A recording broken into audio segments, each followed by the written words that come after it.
I was looking at, Dorothy Parker witticisms earlier today. She said, the first thing I do in the morning is brush my teeth and sharpen my tongue. She began publishing poems first in Vanity Fair, by the way, and that in itself, to be publishing poems in a fashion magazine for women, begins to say a lot.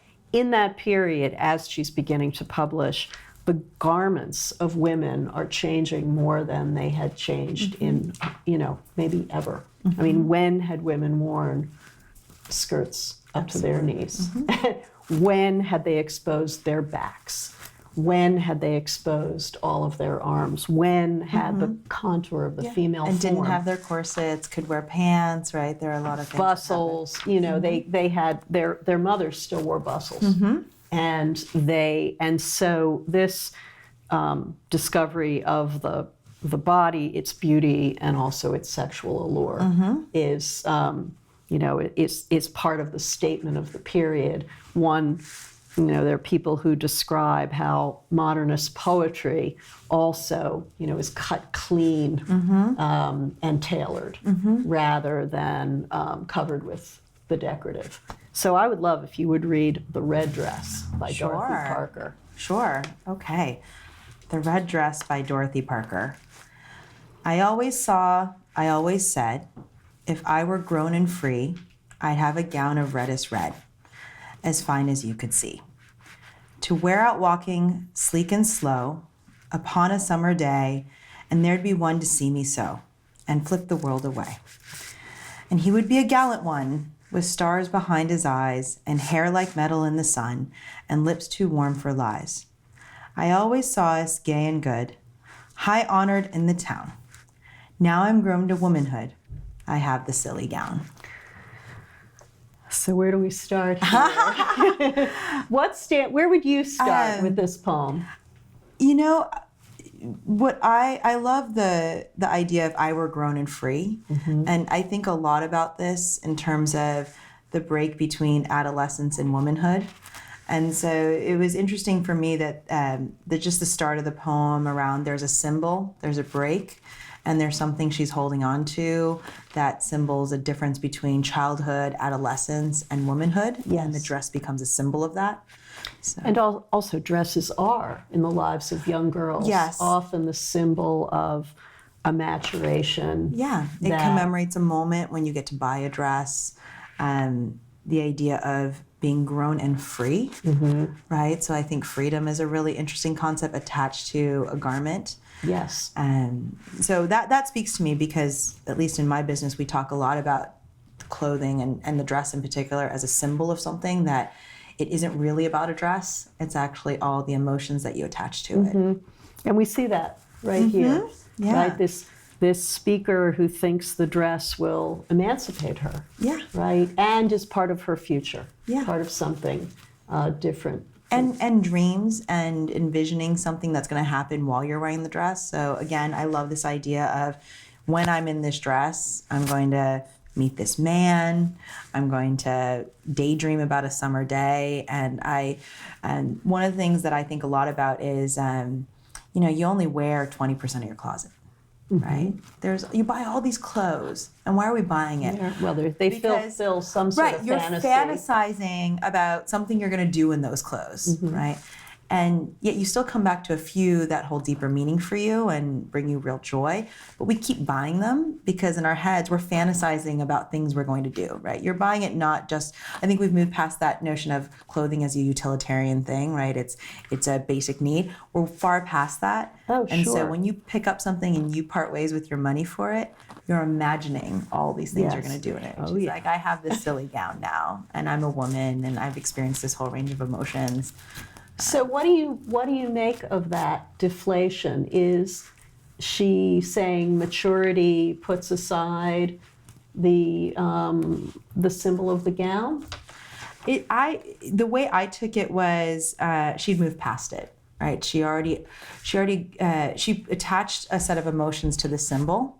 And once she got to that place, she's like, okay, now it doesn't hold that for me anymore, right? It doesn't hold that allure for me. And I've moved past it. It's silly. And probably there's something else that she's placed an attachment to for her future or her dreams. To wear out walking sleek and slow upon a summer day. I think I extended that sleek and slow because for me it describes a dress that her mother couldn't have worn. Sleek. Yeah. I mean, to go out walking sleek and slow. What vision is that Yeah. to have of oneself? Right. Sleek and slow. Sleek and slow, and I'm sure she could imagine the movement of that gown and how that would be different. But what's interesting is in this particular section, I was more moved by the fact that the first one, she's seeing herself, right? I've always seen myself a certain way. And then in the second one, she's thinking about how other people see her. Oh, yeah. And that's a little bit of a shift, which is, again, I think all the time about the fact that how you see yourself and then how you think other people see you. And the sleek and slow and all of that, it's almost like she's moving in slow-mo and she wants everyone to notice. Yes. Right? Oh, she's on a catwalk. She's that she understands that dress is a kind of performance, a kind of drama. But I loved your point that and it goes to how people feel about fashion. You know, on the one hand, you are thinking about yourself and the way you will realize something in yourself by wearing a garment. And then there is how other people see you. How other people see you. As well as who those people are.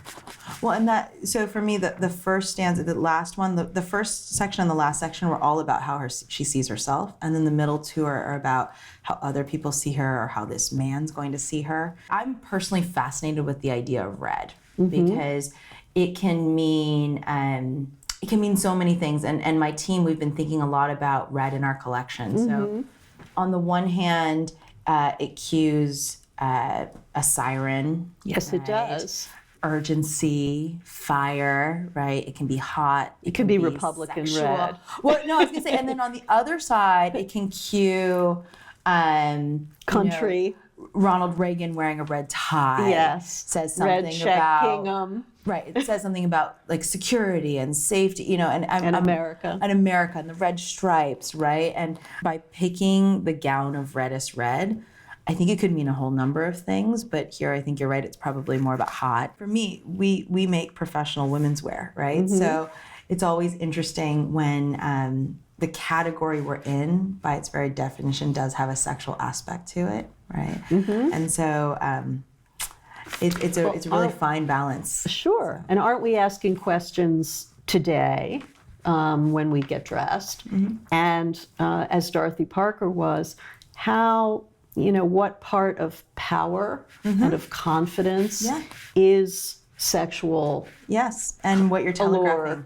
And what you're telegraphing, and how do you have a body and stand proudly in it, and stand proud, and some way, and not hide your sexuality, but know where it belongs. Yeah, absolutely. In all of this, and this reads to me like an assertion of female power that then, as you pointed out, finds that its ideas of female power were a little thin or a little inadequate. Since as we get to the end, I always saw us gay and good, high honored in the town. Now I am grown to womanhood. I have the silly gown. Yeah. For me, he's a fantasy. And the full circle part is when she was younger, she was imagining a specific type of life she attached to this gown. And at the end, it's really not about the fantasy. She's arrived, and this gown is almost deflated, right? That's why you for see me her as emerged into full womanhood. Yes. And that is such an interesting... That's a different interpretation, right? Because I love the phrase, I am grown to womanhood. And a lot of those notions I had and I attached to those gown, I either don't need them. Right. And again, I think that's a more modern interpretation. I think it's a great reading. I am grown to womanhood. Yeah, that was my favorite line. line. I have this little, I have this dress. Yes. That now stands for me, symbolizes for me how callow, how immature. I've learned a lot, basically. I've learned a lot. On the other hand, another way of reading it may be I didn't get the guy. To be grown to womanhood is to understand, is to be disappointed and deflated. Or I did get the guy, and he's not even worth mentioning. For me, when I read it, it was more, how do you interpret the phrase womanhood? And what are all the things that you attach to it, right? Yes. So do you attach disappointment? Do you attach accomplishment? Do you attach wisdom to it, right? Yes. Does womanhood tell us What kind she's of matronly? Right. What kind of womanhood is she defining it as? And Yes. in my mind, when I think about a modern interpretation of the phrase womanhood, what I love is it carries a ton of very feminine qualities that are strong, right? So she understands herself. She has good relationships. It could be that way, and therefore this gown that I imagine was all about catching a man, Right. and was all about looking beautiful to others. Wow, was I wrong about that? Because that's not what womanhood is. That's where I went with it. No, and I think it's a great. I think it's a great reading. It's one that we would want. That I'm going to continue to think about in light of Dorothy Parker's characteristic sort of acidic endings where you get a gut punch. Yeah. And whatever the rest of Dorothy Parker's work might tell us, I think your reading of the poem freshens it for today. But what you've done, Lisa, for me actually, is really allowed the poem to speak to what to a trajectory of growth in young women, where and I think all of us as we get older, you look at the gown on which you fastened so much imaginative energy. And I always talk about your prom dress, right? I imagine your prom dress is That the is- closest thing to what Dorothy Parker is talking about. That is absolutely right. And you know, when you wear your prom dress and the night's over and you have the photo and you look back on it, and you can either have all those very positive memories of that moment, or you'll have all those cringeworthy, like, oh my gosh, what was I thinking? And do you remember all those silly things that I now know? And would I do it differently? Or, wow, I love who I am now, and I can't believe I ever would have worn that dress, right? There's all these emotions you attach to your prom dress, which I think is similar to this. You've raised the sort of issue of disposability. There's certain dresses that we want to move. I mean, another dress that's disposable is a wedding dress. A wedding dress. Actually, that marks a particular moment.